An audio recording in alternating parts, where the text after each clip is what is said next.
Hello, my friends. Janet Nambi here, your burnout coach.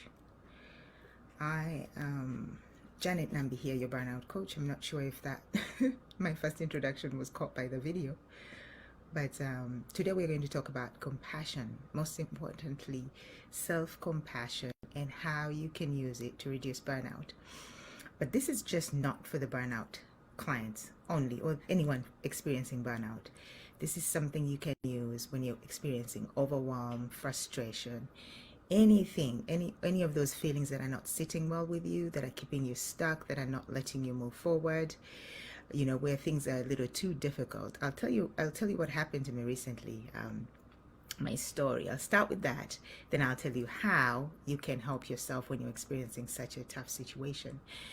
It is said, psychologists say, I'm a positive psychology practitioner, and psychologists say that self-compassion is as important to us as the air we breathe. Otherwise, if we did not have compassion, self-compassion, we wouldn't have people like Mahatma Gandhi, Nelson Mandela, the people that have done great. People like Brene Brown, Simon Sinek have studied these kinds of feelings or vulnerabilities, let me call them, and they have proven that these are very important aspects of our lives. So recently, I did travel with my 18-year-old, and I took him thousands of miles away to finish high school, right? And I left him there. I have been with my son for the last 18 years, and now mommy had to let go. Folks, if you have children and you've done this before, you know how difficult it is, right? It was the most difficult experience. I mean, it doesn't compare, of course, to losing a loved one, but it was so difficult. And I think that's what they call separation anxiety. Maybe that's what I was going through. So after I was with him for a few days as he started school. Then I go to the airport. I'm taken to the airport, and I'm fine. Checking in was smooth. I start walking towards the passport control office, and I felt this storm of emotions just erupting in me.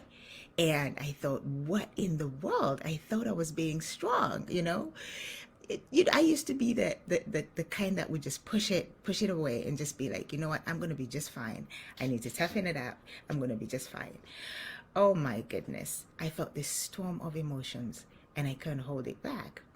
So I pulled myself together, went through passport control, went through the security checks, and I went to sit and wait for the flight. And as I was sitting there, of course, I distracted myself with listening to an audiobook or something, or a podcast or something like that. I don't remember what I did. Then I sit on the flight, and as the plane was taking off, oof, that was hard. I couldn't hold it. But of course, I wasn't going to be bawling while people were looking at me. That's not me. I will do, yes, of course, the tears will come, but it was a flight. I was on a window seat, so I was able to do it in hiding, I should say. But here's the thing. Previously, I would be the type of person to just hold it together. It was a Sunday. I knew I had work on Monday. I had work to do on Monday. No, don't remember if I even had appointments that day, but I know I had a full schedule on Monday. And I say to myself, I would have been the type to say to myself that you're going to be just fine. Just pull yourself together. You will be just fine. You have work to show up for tomorrow. So I travel back to where I'm staying, and it was a house full of friends. And I thought, the emotions were just there. Couldn't hold it. I thought, you know what?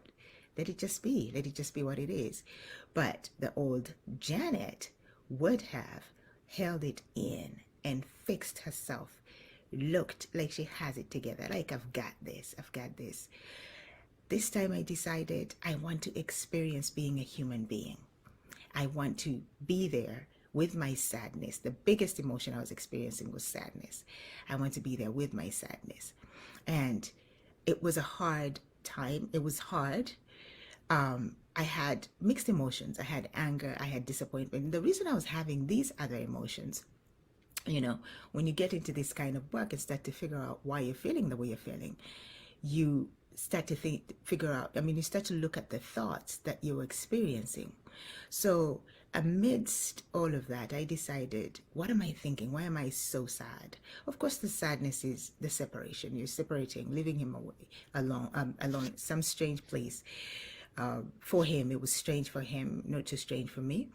And I was, I experienced disappointment because I started to think about, maybe I should have taught him this. Maybe I should have spent more time talking to him about this, maybe that. Because you start to second guess yourself as a parent. Have I given him enough to be able to, uh, handle the situation, the new environment you've given him? Everything's going to be new to him. So, of course, he's going to experience a little bit of a culture shock. So, I started to question myself. Have I done enough? Have I given myself that chance to be able to, enough time? Did I give him enough time? Did I do what I needed to do as a parent to prepare him for the new journey? So, and of course, when you're experiencing such heavy emotions, when things are hard, when you're angry, when you're disappointed, there's other emotions going on. There's fear, there's shame, there's guilt, there's for some people there's inferiority, and these messages that are going on in your head are the ones that are creating those emotions. Oftentimes it's doubt that you're experiencing. You have thoughts that are going on that are creating the doubt or thoughts that are creating the shame. The little voice in your head, the inner critique, is just throwing all these thoughts at you, and it's making you experience all these emotions. But it's very difficult to realize that what we are thinking is actually what's creating our emotions. Oftentimes we do experience the emotions and we don't know why. So self-compassion means listen to what your brain is telling you. Listen to what you're feeling. First of all, listen to your body. Accept your reality as it is right there and then. And then go into your thoughts and ask yourself, what am I thinking? For somebody who's experiencing burnout, some of the questions you're probably asking yourself, the inner critique or that inner voice is probably asking you, what is wrong with you? Why can't you fix this? Why can't you do something about it? Why are you letting it go on for so long? And sometimes you might feel like you're failing. Why am I failing to fix what I'm experiencing? Yeah. Why am I failing to find another job? Why am I failing to figure it out? If you're a business owner, it's why am I failing to figure it out? You might feel like you're disappointing your employees and you're not showing up the way you want to show up. And this happens, regardless of what status you're in at your workplace.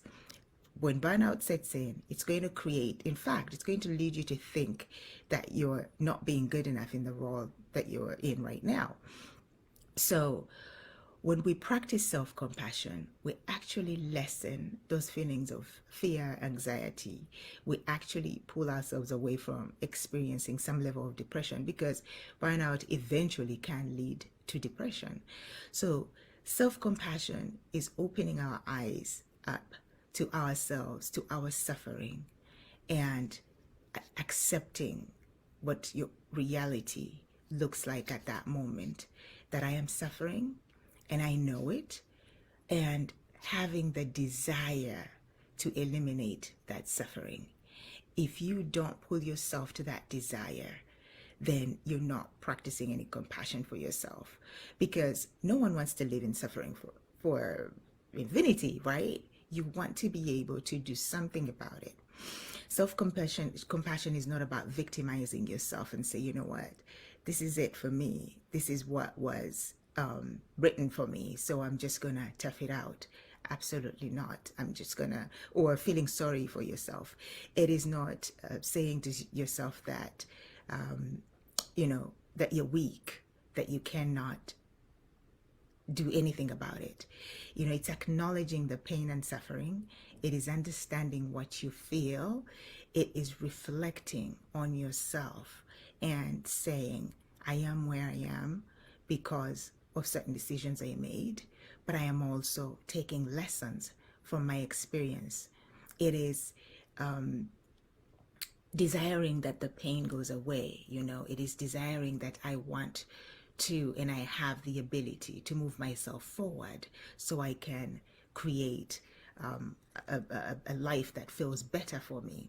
So when you when you start practicing self compassion, what I would really suggest you do is first start listening to what you're feeling physically, what's in your body. Experience the emotions, allow them to be there, accept that they're there.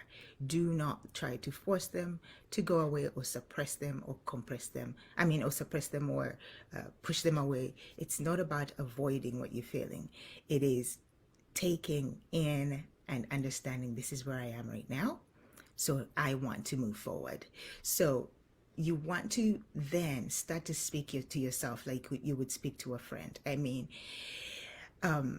When somebody comes to you and they're going through some kind of emotional turmoil, a best friend, what would you do?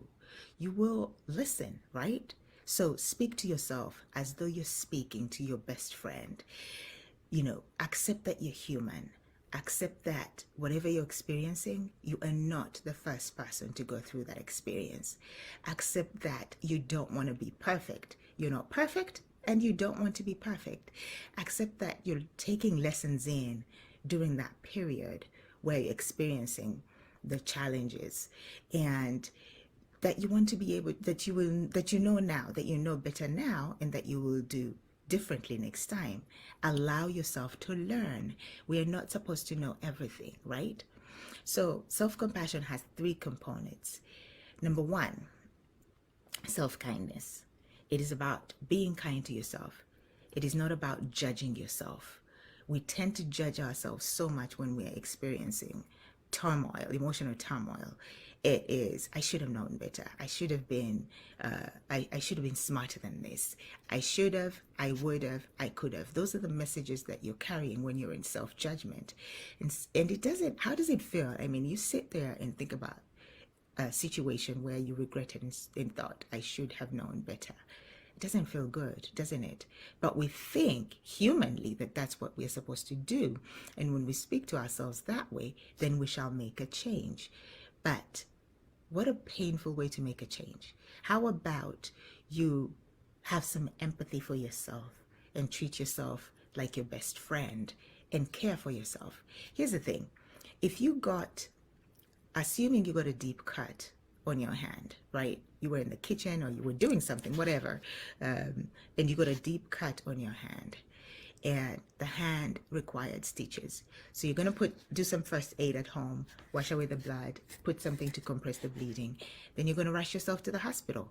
You're going to you will probably get the stitches. You probably get some medication to avoid any infection, and you're going to do as the doctor says. The doctor will probably tell you, no, do not put any water on it.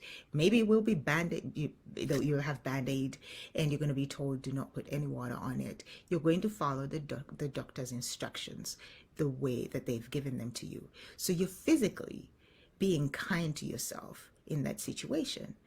Now, self-compassion is about being emotionally kind to yourself. It is taking care of your soul or your heart. All right. So the second component is what we call common humanity. It is not, self-compassion is not about isolating yourself and thinking that this is happening to me alone because of the, because I've caused it to myself, and as though you've caused it to yourself intentionally. Yeah. No, that is not self-compassion.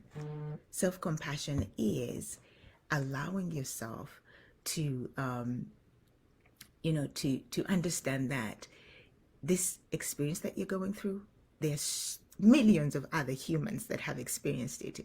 There are millions of humans who have decided they're going to suffer, but there's also millions of humans who have decided that they're going to do something about their suffering and move forward. All right? So it's about knowing that this is common. Component number 3 is being mindful. Now, I am a mindfulness practitioner, as you may be aware, and mindfulness in this regard, when you're experiencing self-compassion, it's about being aware, creating the awareness of what's going on with you. It is simply just pausing, taking a pause, pulling yourself back, and asking yourself, what can I do to help myself get out of this situation? That's it. And just focusing on those kinds of thoughts. You want to ask yourself powerful questions that are going to help you pull you out of that situation. So it is about, when we say mindfulness, mindfulness is an experience that you're bringing your reality, you're creating awareness about your reality. So you're bringing your reality close to you, but you're not letting yourself drown in it. As you're bringing it close to you, you're also watching yourself. It's like you're standing over yourself and watching yourself.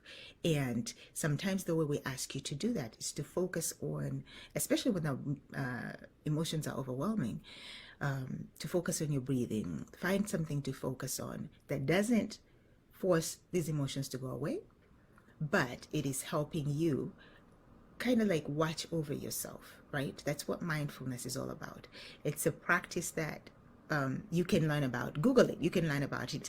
A lot of mindfulness happens within meditations too. So that's one way to practice mindfulness. So why is it important for us to practice self-compassion? Number one, people who practice self-compassion experience lower levels of anxiety and depression, right? Some of us are very anxious people. I can be very anxious. When I'm flying, I'm very anxious. When I was taking my son to go to school thousands of miles away, I was very anxious. In fact, I was anxious for like 2 weeks. And I accepted my anxiety. But at the same token, I was being very mindful of how it's affecting me or how it would affect the people around me. So when you practice self-compassion, you are lowering those levels of anxiety and depression. Number two, it helps you stop or eliminate or decrease or reduce your level of rumination. Ruminating is those constant thoughts when you're going back and forth. Why could I, how could I done this differently? Why did I do this? Why, it could have been better. And then you're replaying this situation in your mind again and again and again. It's such an awful feeling because you're pulling yourself in it deeper and deeper and deeper. So self-compassion allows you to stop that ruminating, to pull yourself away from that rumination so you can be able to be a little bit more objective about your situation. Number three, self-compassion helps us be more resilient. We want to build resilience in our lives constantly. Now, when you are building resilience, you're just building enough muscle to be able to cope with tough situations in a way that serves you. Now, imagine if you have children, right? As you're building resilience, you're teaching them the same. If you're a manager and you're leading people, what's the best way to help them through any challenges? Imagine you have to lay people off and you have this muscle of resilience. It's going to come in very handy for you. All right. So it's building resilience, being able to cope in tough situations. Number four, or was that number four? Number four, better connection and satisfaction in our relationships. Trust me, that I think should be the number one, because as you practice self-compassion, then you're going to be able to give it. You're going to be able to give compassion to your loved ones. You cannot give what you don't have. You need to highlight that one actually, because as humans, how do we survive? Relationships are what makes us, right? When you practice self-compassion, I think this is my number five, you become a highly productive person. How? Work is 50-50, I should say, maybe. Work is never easy. Sometimes you have very difficult situations at work. We all do. When you practice self-compassion, you're going to be able to allow yourself to deal with the challenges that you experience at any time.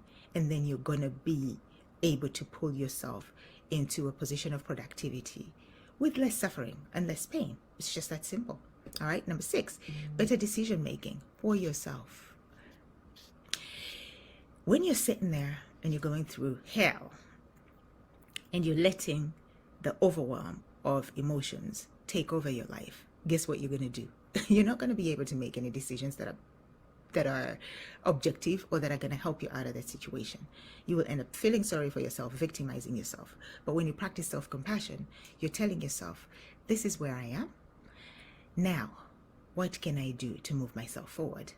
So you start making decisions that are going to help you get out of that situation and feel better. When you're sitting there with your burnout at work and you're practicing self-compassion, you're going to know the next step that you're going to take to be able to help you move forward or get out of that situation. Toxic work environments.